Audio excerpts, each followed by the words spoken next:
dispense supplements virtually on one platform. Speaking of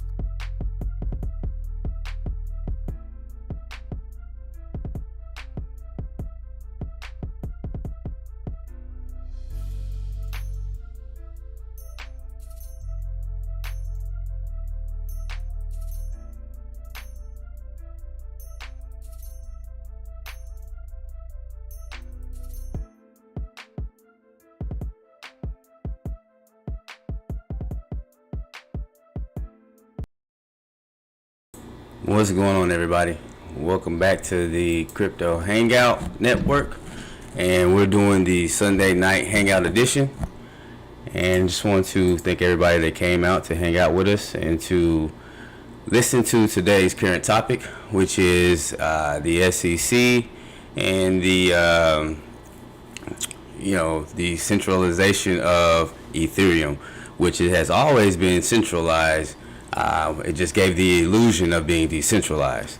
All right, so let's go ahead and get into the normal like we always do, the market movers. And let's see here. Let's get to the market movers. As you can see, 24 hours, Bitcoin is down 2.6%. Ethereum is down 7%. Let's see here. BNB is down 3%. Binance is down 0.5%, 0.05%. XRP is down 2%, 2.4%. Cardano is down 6.4%. Solana is down 6.07%. Dogecoin is down 5.85%. Polkadot is down 6.48%. Polygon is down 7.5%. Shiba Inu is down 7.7%. As you can see, Wrapped Bitcoin is down 2%. Unis down 6%. Cosmos down 4%. Uniswap down 8%. Ethereum Classic down 12%. Let me see here. Let's see here. My mic. Give me a 1 in the chat if you can hear. If you can hear me.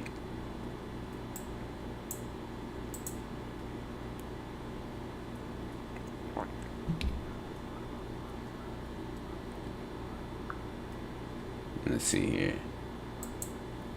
All right, and then Ethereum down 12%. Ethereum Classic down 12%. Litecoin down 6.24%. Chainlink is down 4%. FTX tokens down 3%.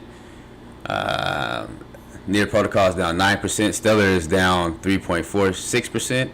Kronos is down 5%. Monero is down 4%. Bitcoin Cash is down 6%. Algorand is down 2%. Terra Classic down 7%. Flow down 8%. VeChain is down 6%. Apecoin down 4%. Internet Computer ICP is down 5%. Filecoin is down 8%. Chiliz is up 7%. Chiliz looks like it's the only one so far in the top 50 that's up 7% that recovered. HBAR is down 4%. Tezos is down 5%. Decentraland Mana down 4%. EOS down 11%. Quant down 4%. Sandbox down 6%. Elrond Ego down 6%. True USD Theta Network down 5%. Aave down 8%. Axie down 6%. Pax Dollar, okay, stablecoin, Bitcoin SV down 6%. And that rounds up the market movers. As you can see, the market is mostly red in the last 24 hours, besides the Chiliz, which is up 7%, up 18% for the last 7 days for the week. Everything else has been red pretty much, as you can see. All right, so next let's go look into this Bitcoin chart. As you can see, if you paid attention to the or the Sunday night hangout last Sunday, we went over the charts. I told you guys you had a triple top right here, and it kept touching this trend line right here. You did not get a higher high here, so I expected more downside. As you can see, I put that right there. Even though it ran up here, I knew it was going to run up some because of the it fell down here. But it ran up, and as you can see, it's going back down. You still have another downward trend line right here. It did not set a higher high here. It needed to set a higher high here and a higher high here in order to reverse that trend, but it did not. So therefore, I expect more downside. Now, I expect another crash to come very soon in the crypto markets. So let me see here.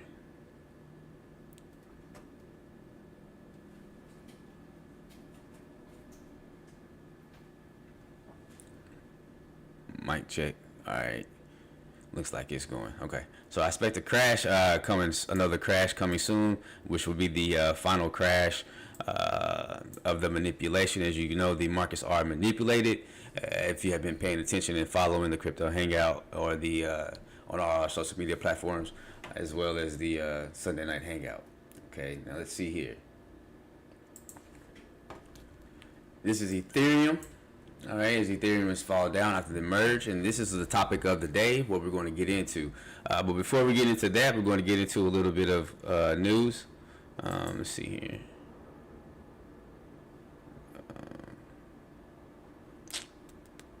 Let me get back here.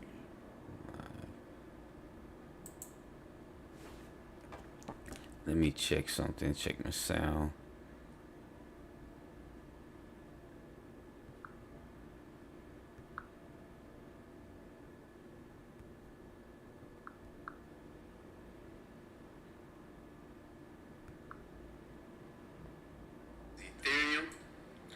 Ethereum has fallen down after the merge, and this is the topic of the day, what we're going to get into.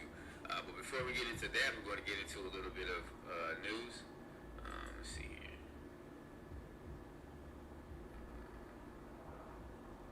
All right, looks like it's got some type of volume and sound, so I don't know what they're talking about. Okay. So let's go ahead and get to some of the news. So as you know, Biden had an executive order. I think it was 14067 or something like that. If you don't know what that is, you need to do some research into that, because it will impact the crypto markets. It will impact you as a retail investor, and it will impact the institutional investors as well as exchanges and etc. But let's go into a little bit of this article right here. It says Biden White House just put out a crypto framework on regulating crypto, and here's what's in it. Okay. So let's see here. The Biden White House has just released its first ever framework on what crypto regulation in the U.S. should look like, including ways which the financial service industry should involve in making borderless transactions easier and how to crack down on fraud in the digital asset space. The new directives tap the muscle of existing regulators such as Securities and Exchange Commission and the Commodities Futures Trading Commission, but nobody's mandating anything yet. The long-awaited direction from Washington is, however, captured the attention of both the crypto industry as a whole and investors in this nascent asset class.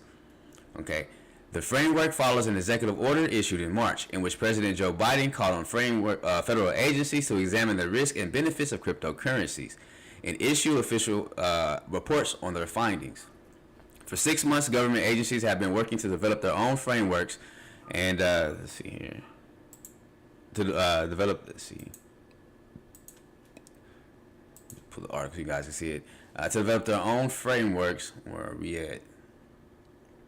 Frameworks and policy recommendations to address half a dozen priorities listed in the executive order: consumer and investor protection, promoting financial stability, countering illicit finance, U.S. leadership in the global financial system, and economic competitiveness, financial inclusion, and responsible innovation. Together, these recommendations comprise the first of whole government approach to regulating the industry. So, what is it going to do as far as fighting illicit finance? Now, a lot of times they use this right here in order to put their policy, or to enact their policies to suppress certain things that they don't like or that they feel is a threat to their whatever it is that they support. You know, i.e. the SEC and the Ethereum XRP case. Okay. So it says right here, the president will evaluate whether to call upon Congress to amend the Bank Secrecy Act, anti-tip-off statuses, and laws against unlicensed money transmitting to apply explicitly to digital asset providers, including digital asset exchanges and non-fungible token platforms. So they're going to start applying the Bank Secrecy Act to crypto. So in other words, it's going to be coming up under the traditional finance, the traditional markets, the traditional banking platforms. Hence, that's why they were making all the laws for banks to custody crypto and everything. And that, in my opinion, is the reason for the SEC case. was to give, Gensler said he has to make it a level, equal playing field. He wasn't talking about us. He was talking about the financial institutions, because they were late getting in onto crypto.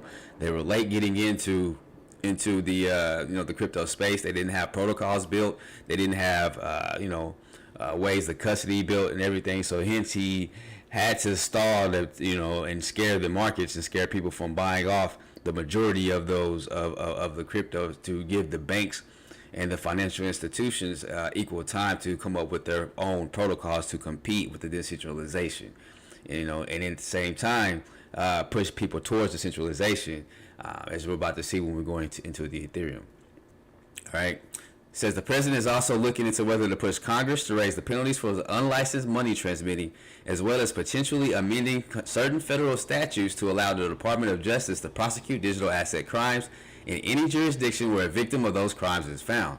So that's big right there. So this right here reminds me of kind of like the laws that they have, money laundering, etc. So they can prosecute you for digital asset crimes anywhere around the world.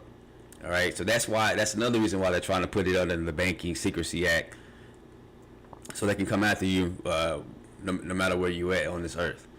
In terms of next steps, Treasury will complete an illicit finance risk assessment on decentralized finance by the end of February 2023, and an assessment on NFTs by July 2023. Now this right here, this scares me.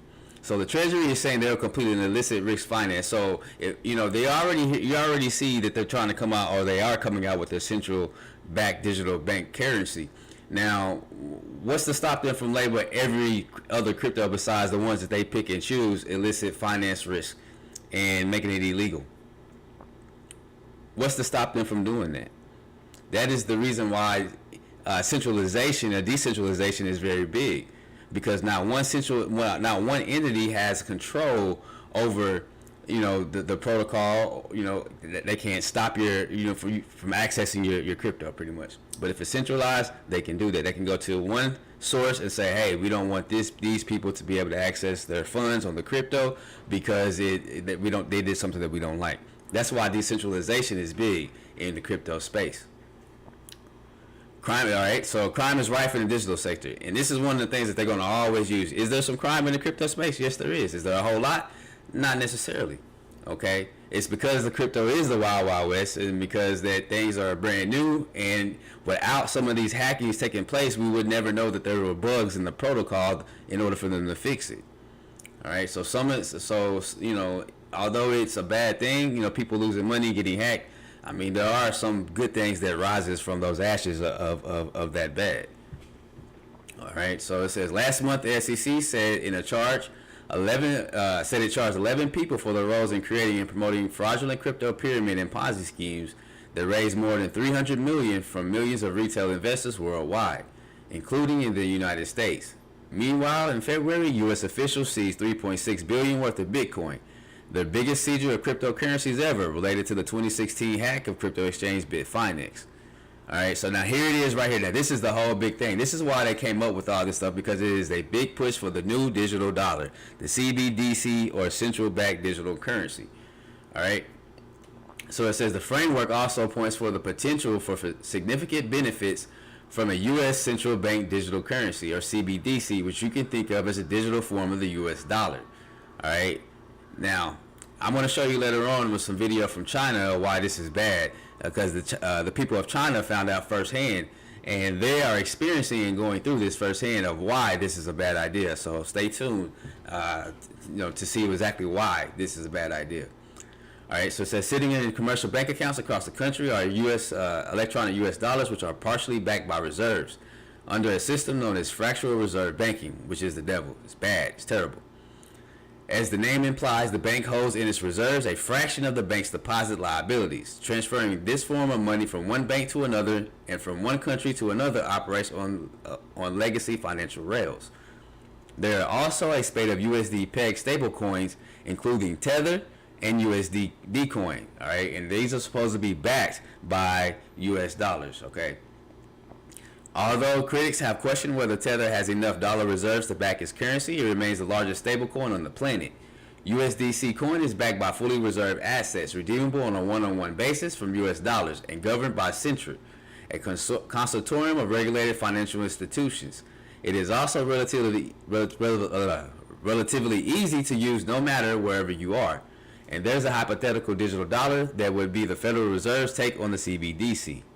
Okay, so this is big, and this is one thing that you have to understand, that it is not decentralized. It is very much so centralized, and the government very much so will have control over it. They'll be able to cut your money off if they don't like what you're saying, or if you do something that they deem is inappropriate or don't like what you're doing, they can be able to cut your money off and stuff.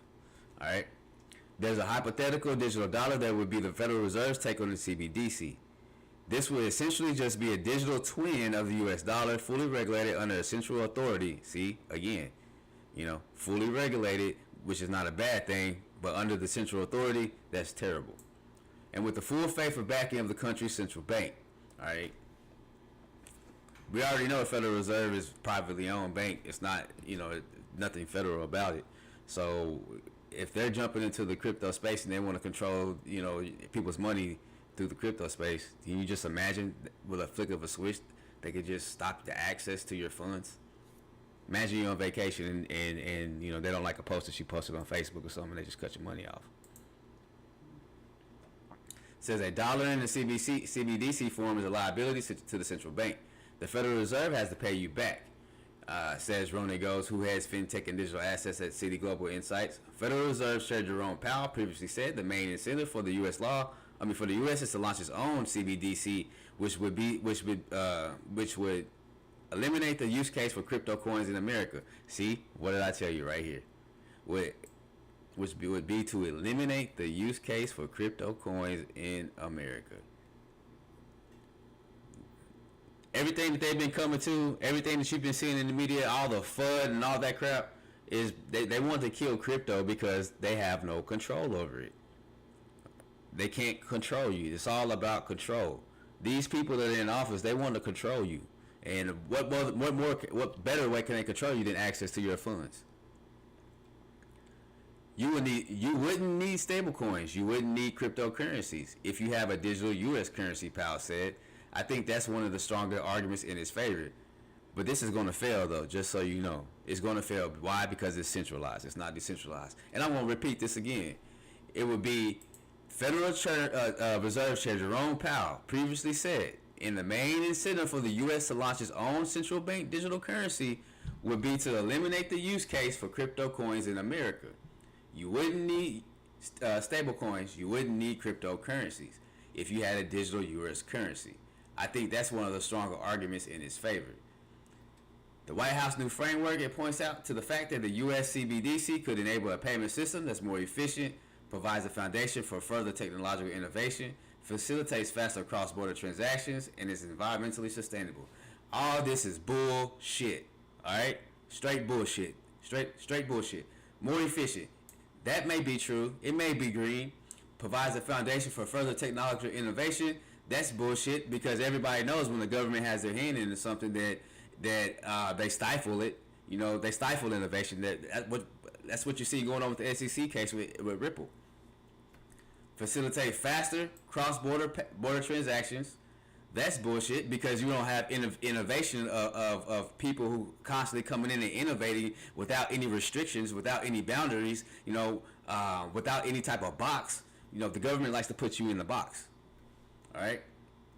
So, safeguarding financial stability.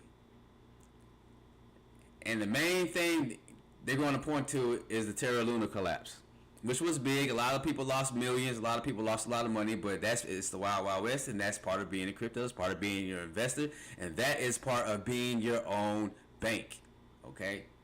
Now, it says it made the collapse of Terra USD, one of the most popular US dollar pegged stablecoins.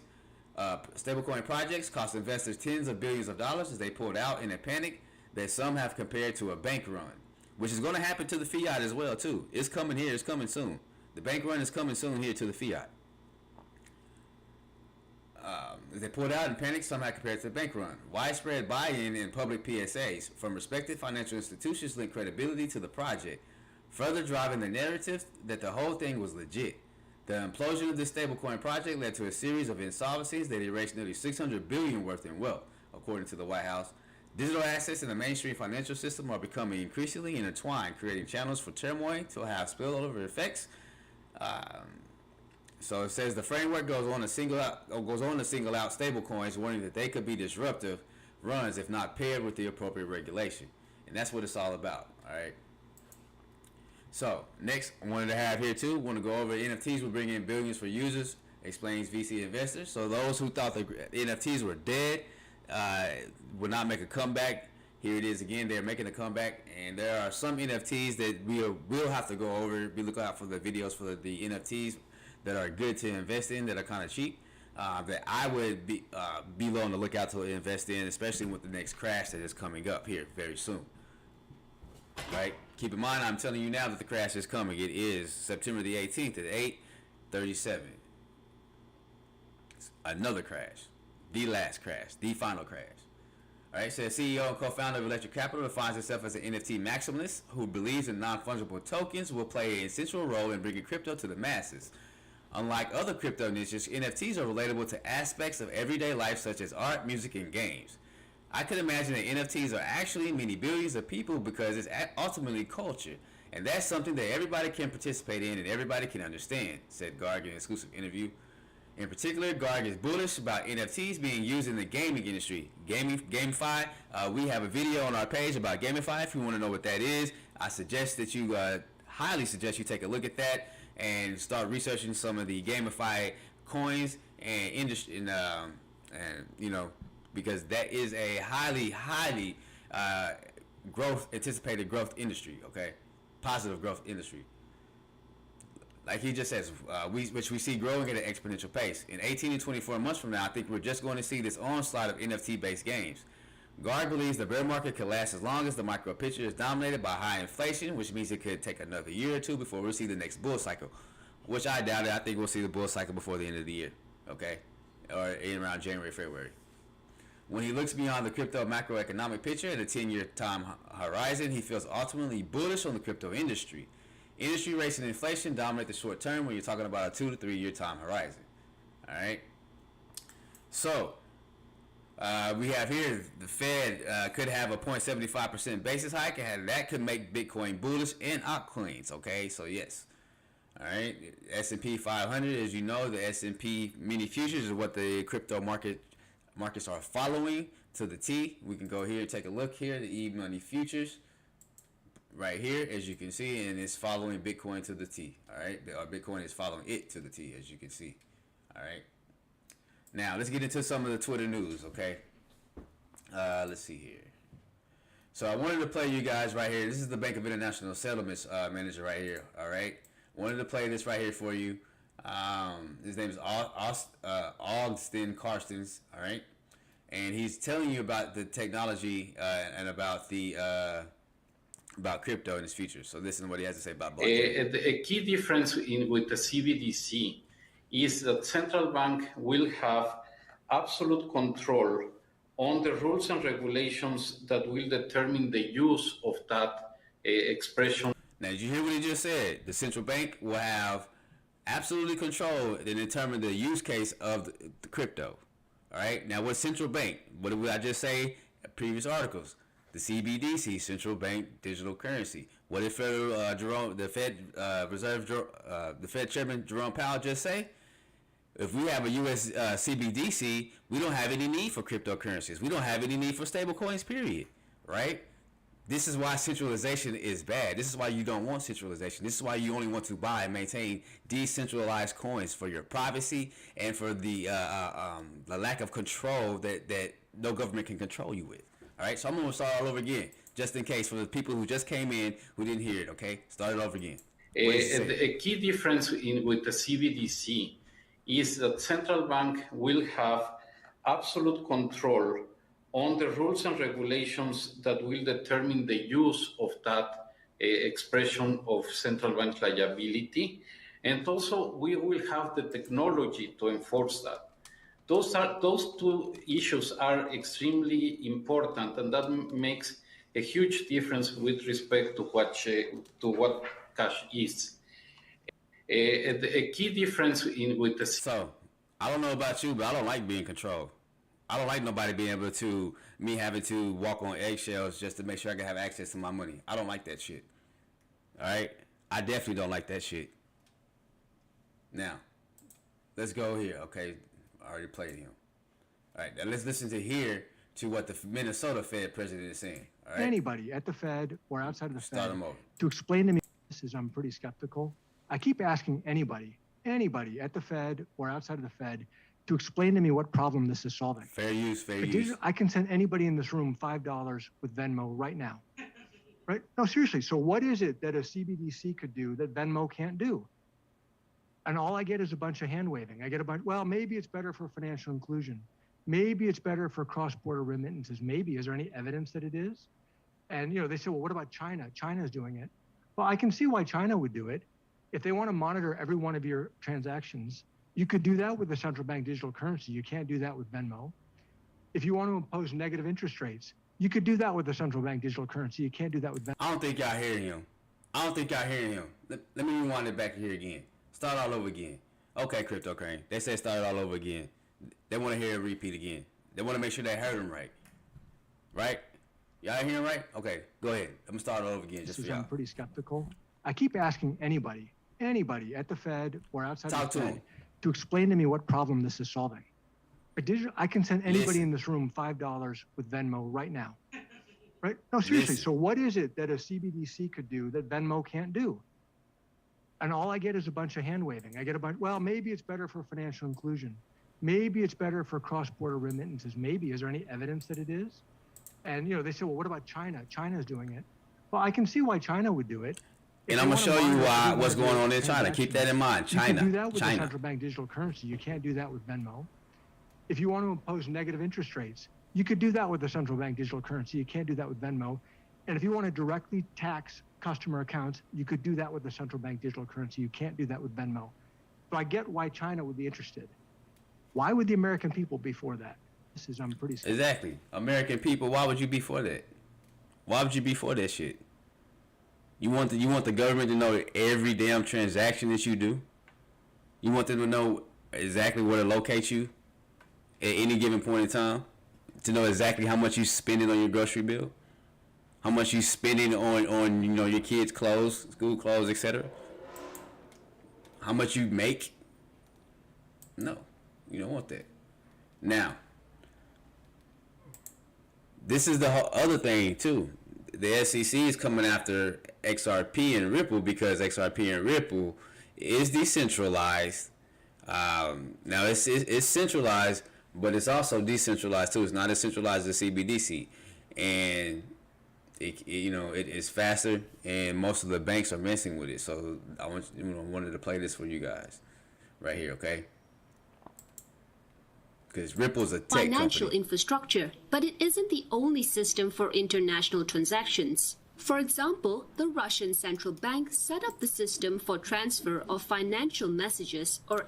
And this is the other thing too, because you have Russia and the BRICS nations. They are, coming out with a digital currency, and they're also using other decentralized currencies like Bitcoin as well. So that's also a threat.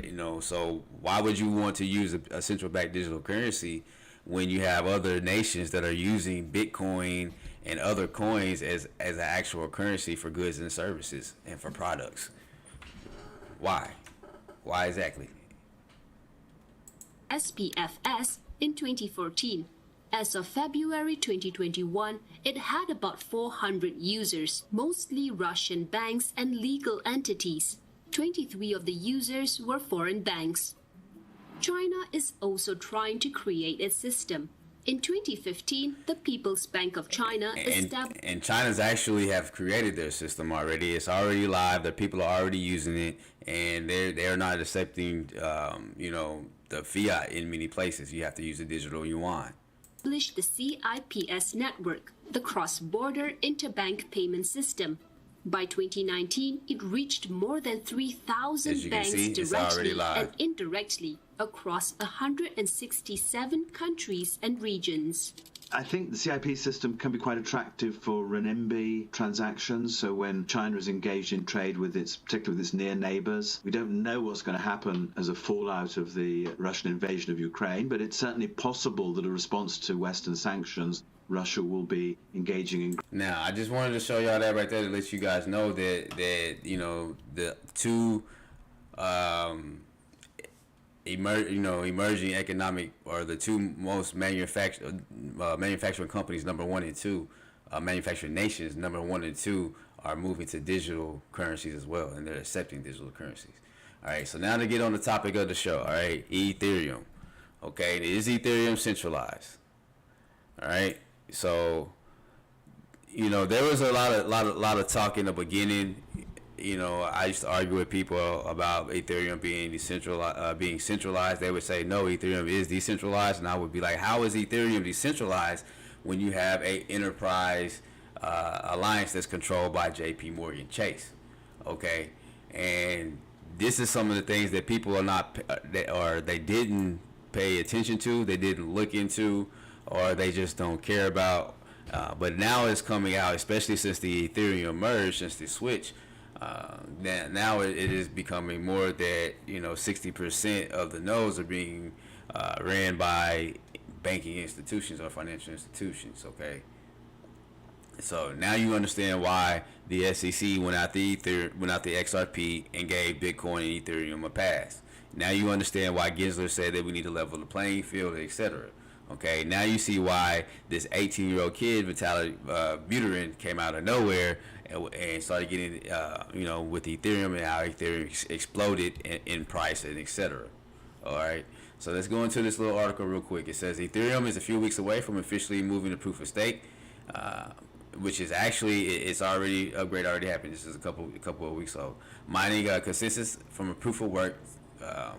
The transition, officially dubbed the merge, is slated for September the 15th, which had happened 3 days ago. All right, so it already happened 3 days ago. But in the run-up to the major upgrade, Ethereum node centralization has become a hot topic. As Cointelegraph reported last week, the majority of 4,665 active Ethereum nodes are being run through centralized web providers like Amazon Web Services, which experts believe could expose the Ethereum blockchain to a central point of failure post-merge. Now they say they're worried about central point of failure, but and everybody else is worried about, you know, central point of privacy and being able to track and cut off transactions, etc. All right, like we just got finished listening to in the videos. Okay, so this right here is the percentage of companies that actually own nodes, Ethereum nodes. Okay, this says the distribution of Ethereum nodes from service providers such as Ether nodes, right? So as you can see, you have Contambo, Netcup, DigitalOcean, Google Cloud 3.5%, Alibaba 3.9%, Oracle Cloud 4.9%, and these people right here, Hessner Online 16%, and then Amazon owns 52%, right? 52%, right? So you add all this up right here, it's over 60% that they own, and you know, it's over almost close, you know, close to 65% that they own. All right, institutionalized. So this is centralized right here, everybody. This is not decentralized. This is centralized. Look at all these institutions that own these nodes that power and keep the Ethereum network up and going. They get all the rewards from all the transactions from mining, etc. and fees. The same concern was put forward by Maggie Love, co-founder of Web3 infrastructure firm Web3B Cloud, or W3B Cloud. She claimed that the centralization of nodes in the Ethereum proof of stake network could become a big concern that nobody seems to be focusing on. Ethereum lead developer Peter addressed this mounting centralization concerns and claimed that they have been aiming to prune the database since DevCon 4 or DevCon 6 or whatever, whichever one I think it's for. Pruning refers to reducing the size of the blockchain to a point where developers can create a reliability registry with a certain size. So this is the tweet right here that one of the ETH devs have been saying, but it's still centralized no matter what they do. All right. So this is the big deal. All right. Another article, another write-up. Proof of centralization. Ethereum's rich Ethereum's Rich Get Richer Merge countdown, right? So this was on September 14th, the day before the merge took place. It says the merge, aka Ethereum's highly anticipated, long-delayed transition from a proof of work to a proof of stake consensus mechanism, is scheduled to take place later this week. All right, the crypto world is watching with bated breath. Right, so it says the Ethereum Foundation, which is the EEA, has been keen to hype the alleged environmental benefits that the merge will offer, while playing down the inconvenient truth that the transition will do little to alleviate Ethereum's infamous network congestion. But Vitalik Buterin and company are even less keen to spotlight the merge elevation to Ethereum insiders. Right? So, what happened to the miners once the merge happened? Right? The people that were mining, getting the rewards. What happened? It says Ethereum miners are quickly dying less than 24 hours after the merge. So less than 24 hours after the merge happened, the mining started to shut off. Okay, so that's why people started moving to Ravencoin and to Ergo. All right, that's where all the Ethereum miners are moved to. So you might have seen a spike in blocks or spike in price movement as far as that goes. Now, Ethereum miners are finding it increasingly hard to make money after the merge, as too many of them are switching to alternative coin, crushing mining profitability. Earlier Thursday, Ethereum, which is the world's second largest blockchain network, switched its consistent algorithm to proof of stake from proof of work in order to boost efficiency and lower energy consumption. However, the software upgrade, dubbed the merge, also meant that miners were no longer needed to secure the network, and so rig operators moved their machines to other proof of work blockchains. Alright, GPU mining is dead less than 24 hours after the merge. Alright, so less than 24 hours after the merge, you couldn't mine with GPUs no more. The three largest GPU chains have very low profits, and the only coins showing profit have no market cap or liquidity, he added. The hash rate or computing power used to mine proof of work coins like Ethereum Classic and Ravencoin doubled in the hours after the merge took place, alongside a rising hash rate. However, is rising difficulty, meaning miners are less likely to successfully mine a block and reap the block reward. Right? So the reward for mining on Ethereum Classic block about 24 hours ago was 0.018, about 70 cents, but a check in the past found that it's tumbled to just 11 cents. Raven was coin earned $1.77 per block, and that dropped to 82 cents. As suspected, too many ETH miners switched over to ETH Classic. Even running new generation hardware at sub 3 cent power is not profitable on ETH Classic. The electricity price is much lower than what households in the U.S. pay, and even to what industrial consumers like Bitcoin miners pay in several parts of the country. It's estimated that 20 to 30% of Ethereum miners are migrated to other networks. So that shut down, them moving to the proof of work has shut down mining as well. Okay, so all those Ethereum miners are looking for other places to go. And as you can see, Ergo, ERG, and Ravencoin, the hash rate soars. Right? So as you can see, this hash rate of Ravencoin soared. Right here is the date that they cut it off. Boom. Same thing with Ergo. It soared, right? Price of these tokens have also been volatile. Raven's down 14%, and Ergo was down 4%. So, and then a lot of the mining pools are moving to other networks, dividing resources to ensure that they can protect their revenue stream. So a lot of people losing money on this proof of work switch for Ethereum. A lot of miners are losing out. I know they're fucking pissed. I know they're like, fuck. My revenue stream is gone down, as you can see right here. But, the hash rates jumped up for these two, though. So, a lot of people are moving to those. Just the prices of those coins are not as much, right? So we already covered earlier the SEC, and we have some news right here. So the SEC and Ripple call for immediate ruling in suit over whether XRP sales violated security laws. Now it is time for the moon mission. All right. So they both filed motions for a summary judgment, and once this case is over, it's about to be new fucking millionaires made. Moon mission, baby. Moon fucking mission, alright? Alright? All the people that hated on XRP, all the people that talk shit, everybody that said XRP was a dead coin, it was centralized, it was dumb, to get it, you were dumb and stupid to buy it, to hodl it. It's about to be laughing time at them, because as soon as this case is over, you're about to see, it make a little movement, and then when the markets go back up, boom, XRP is going to take the fuck off. All right. U.S. Securities and Exchange Commission and Ripple Labs want a federal judge to rule either the crypto company affiliated with the XRP currency violated federal security laws, or otherwise dismiss the lawsuit without requiring a lengthy trial. The SEC and Ripple, so I'm going to repeat that again, the SEC and Ripple both filed for motions for summary judgment in the Southern District of New York, asking District Judge Annalisa Torres to make a ruling based on arguments filed in accompanying documents. The documents were posted in the federal court Friday. SEC sued Ripple Labs CEO Brad Garlinghouse and Chairman Chris Larson in September 2020. A day before, SEC Chairman Jay Clayton stepped down from the role. Now, I like to think that the XRP family, the XRP army, was, they had played a big part of this. They put the pressure on Gary Gensler with the memes. They're constantly attacking him on social media. They're constantly digging up the corruption and dirt, the finding of the emails, the conflict of interest, everything that they dug up and showed that how corrupt the SEC is. They really exposed it. So hats off to you, XRP Army. I tip my hat off to you. All right. So Ripple maintained that XRP sales and trading did not meet the tenets of the Howey test, a Supreme Court case that has acted as a way to determine whether something is a security for the last several decades.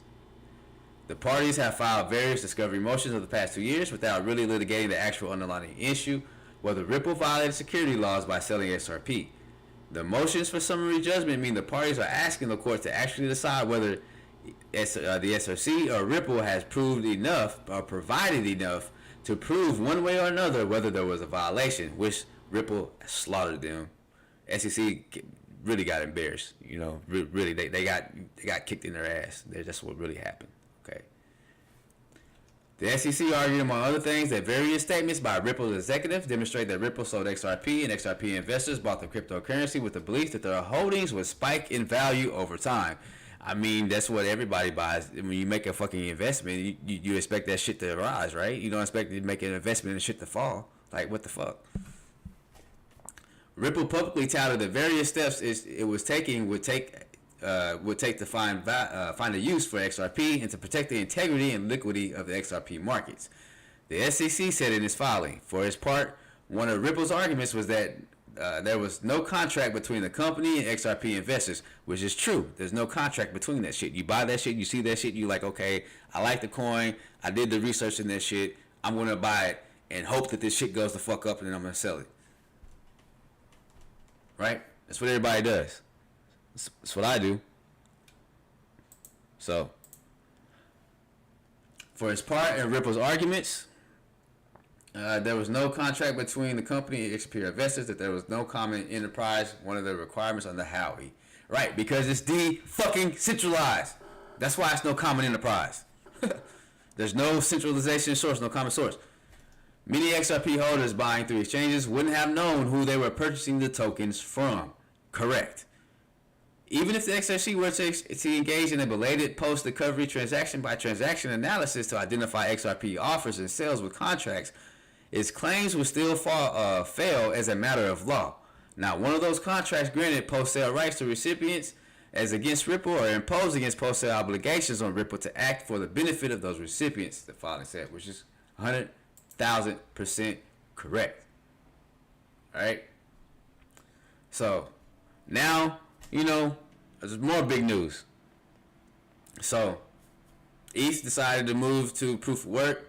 No more staking. They fucked all the people that were staking. So you cannot make any money staking ETH anymore. Now, by them doing that, they could be under the eyes of the SEC now. They could, draw the attention now because are there people investors? Are there people, whatever the fuck the term is that I'm looking for. Right? So just wanted to bring that to you right here. Now, earlier you heard me mention the EEA, Ethereum Enterprise Alliance. So yes, that's correct, Twin. You don't want to buy nothing central. I mean, if you buy something centralized, you would just want to make sure that you buy very little of it. You want to mess with things that are decentralized. Decentralized means privacy and less control. All right, less control. So this is the EEA, the Enterprise Ethereum Alliance website. So just wanted to bring this to you so you guys can show and see. So everybody asks, well, how the fuck is it? You know, who's behind it? These are some of your board members. You have Santander, major international fucking bank, a bank that I used to work for. I used to do IT for them. I used to do fix their computers and all that stuff. So they are a major international bank. You have Consensus, which is ABC, the Ethereum Foundation. You have Accenture. You have Microsoft, right? Microsoft, Bill Gates behind it. And then you have JP fucking Morgan, right? JP Morgan Chase, international bank. This is what it is. Those are the board members. These are all their members, A through Z, as you can see. Everybody that has a say-so that has invested into the Ethereum, the Enterprise Ethereum Alliance to run nodes and control Ethereum. Right? So, I mean,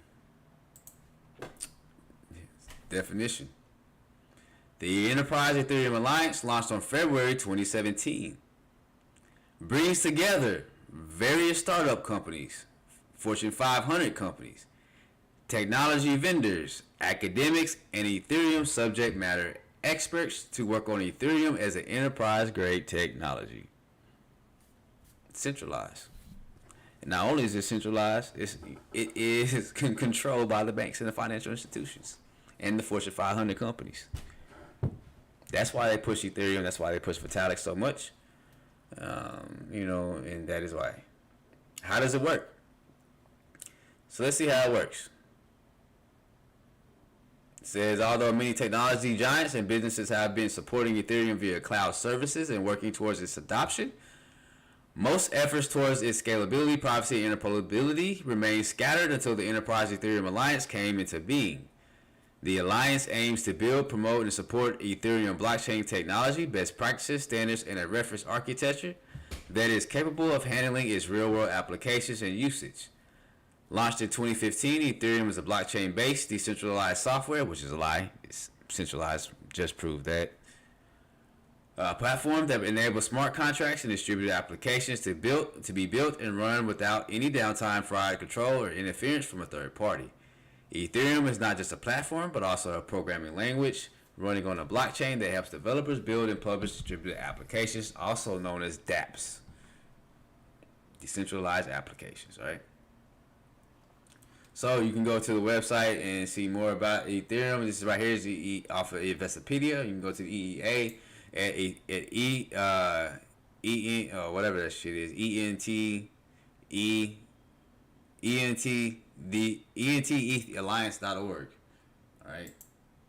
So just had a little more headlines right here. Businesses to benefit from Ethereum on the many ETH-based SCADA solutions. As you can tell, as I already just went through, it's a layer 1, and all the businesses are heavily invested into it. More headlines. Ethereum already showing signs of increased centralization. And this goes into talk about the mining and the nodes and the people that run them, okay? So pay attention to that right there. Now, again, more proof. Big firms dominate post-merge Ethereum validation. Big firms, told you, it's centralized. It's the financial markets, Wall Street. That's what it is, Wall Street now. Wall Street's always been behind it. They just had that mask on it, making, lying to you, telling you it's decentralized when it's not. Now, what I wanted to show you, last and least, I wanted to show you all what's going on in China, the bank runs. Now, this is going to be coming here to America, too. It's going to be coming soon. But it'll come to Europe first. But it'll come here. But this is why you don't want to do centralization, okay, on digital currency. Because they had the bank runs. Courage. Hundreds of people in China are standing up to the Communist Party. A protest has broken out. This is what courage in China looks like.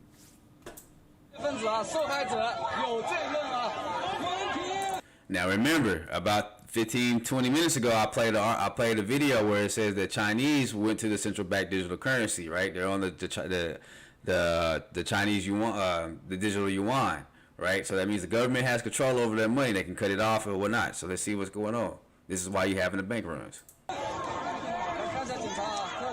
Because China have it to where you can use both fiat and the digital currency. So let's see.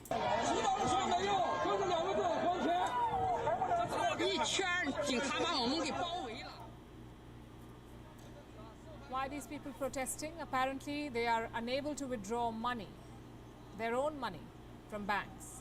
China is witnessing bank runs again. A bank in Henan ran out of cash, so these people took to the streets to... Now, remember what this guy right here said. We're going to play him again. Skeptical. I keep asking anybody, We're going to play him again, at the Fed or outside of the Fed, to explain to me what problem this is solving. I can send anybody in this room $5 with Venmo right now. Right? No, seriously. So what is it that a CBDC could do that Venmo can't do? Control you. And all I get is a bunch of hand waving. I get a bunch. Well, maybe it's better for financial inclusion. Make you do what they want to do. For cross-border remittances. Maybe. Is there any evidence that it is? And no they privacy. say, what about China? China's doing it. Well, I can see why China would do it. If they want to monitor every one of your transactions, you could do that with the central bank. I can see why China's doing it, because if they want to monitor every one of your transactions, and you just have this right here.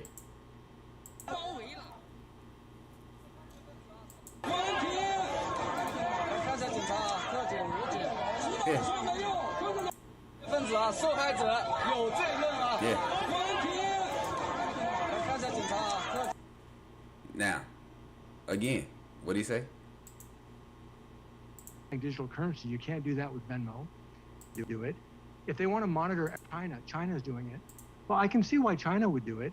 If they want to monitor every one of your transactions, you could do that with the central bank digital currency. You can't do that with Venmo. If you want to impose negative interest rates, you could do that with the central bank digital currency. You can't do that with Venmo. And if you want to directly tax customer accounts, you could do that with the central bank digital currency. You can't do that with Venmo. Ooh, just imagine you wake up in the morning and the IRS directly tax you in your bank account on your digital currency, on the digital CBDC. And then they took out too much and you can't contest it, and then you can do about it. And then you can say, yeah, that's why you don't mess with that. That is why you do not mess with that. Alright, we'll look at a few charts before we head out. This right here is the S&P 500. Bitcoin likes to make its move both on Sunday night, Sunday afternoon, between Monday morning. Looks like it already made its move. Today, right here, moved down. Right here, you had a downward trend. As you can see, Bitcoin is on a downward trend line. How do I know it's on a downward trend line? Because right here, I take the top right here and go to the other top. As you can see, downward trend line. It's going down. See the downward trend line, right? So now you have Bitcoin is currently sitting at $19,459. You have 19,005 as resistance. All right, it was a support. You had support right here. 1, 2, 3, 4, 5, 6. Then it finally broke down below support. Okay, so now it's becoming resistance. So if you do have a little run up, I suspect it to hit 19.5 before it falls back down towards right here. This next support line right here is $18,600. Okay, RSI is looking good. You might have a little run up. If you do have a run up, expect it to come up to this trend line before it falls back down. Now, before it reverses, or if you're looking for a reversal, you need to have a higher high. It needs to come up around here, and really needs to come up around here to have a reversal trend. And if you go to the smaller, shorter time frame, you can see exactly what it's about to do, which move it's about to do. This is the Bitcoin 1 hour chart, which means each one of these candles is 1 hour. Okay, and as you can see, the RSI is here, so yeah, it'll probably make a little run up. It may go up here if it breaks through this ceiling right here. I suspect it comes up here to the 19.8. All right, before hitting that and maybe coming back down. Okay, let's look at some Ethereum. It's Ethereum 1 hour chart, as you can see. Things looking good on that. Probably have a little run up on that as well the next, overnight. That's the 4 hour chart, etc. One of the coins that was moving was LUNC. As you can see, it ran up and came back down. It's sitting down right here now at 0.00029. I had this run up right here, and then it came back down. With the Bitcoin, which was following the ES 500. Let's look at XRP before we head out. And all right, XRP, as you can see, it had this little run up to a little 39 cents, 40, towards the 40 cents, and then it fell, which actually looked like it fell today. So yeah, looks like you had a little hidden bearish divergence right up in here. That's why it fell. I expect it to fall some more, probably down to this 34 cents line. All right. So, are there any other questions that anybody wants to ask or anything while we're still live toward the end of the show? I appreciate you guys for rocking with me here on the Crypto Hangout Network. Be on the lookout for the podcast that will be coming out, Metaverse Wednesdays, or the MetaSpot Wednesdays live. It's called MetaSpot Live Wednesdays. It'll be every Wednesday at 7 p.m. Central Standard Time. We have NFT Lord, who will be co-hosting the Metaverse with me, MetaSpot Live Wednesday. He'll be co-hosting that with me every Wednesday, starting next Wednesday. We will be also broadcasting live on the Crypto Hangout radio station, which started live this weekend. You can find us on Live 365, and you can download that on your Android or your Apple phone. You just download the Live 365 app and search for the Crypto Hangout Network, and you'll be able to find us live, and you'll be able to listen to every show that we do live. And if you missed the live show, you'll be able to listen to the replay and to the Hangout replay. Okay. We also have the podcast coming on Spotify. The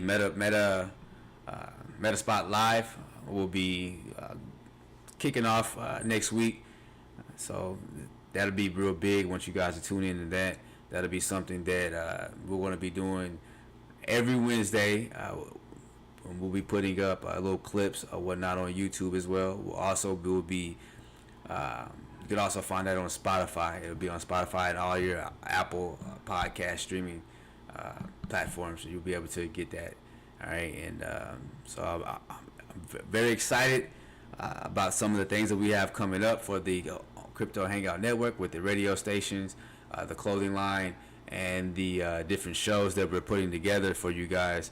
And if you like the content that we provide, go ahead and smash that like button.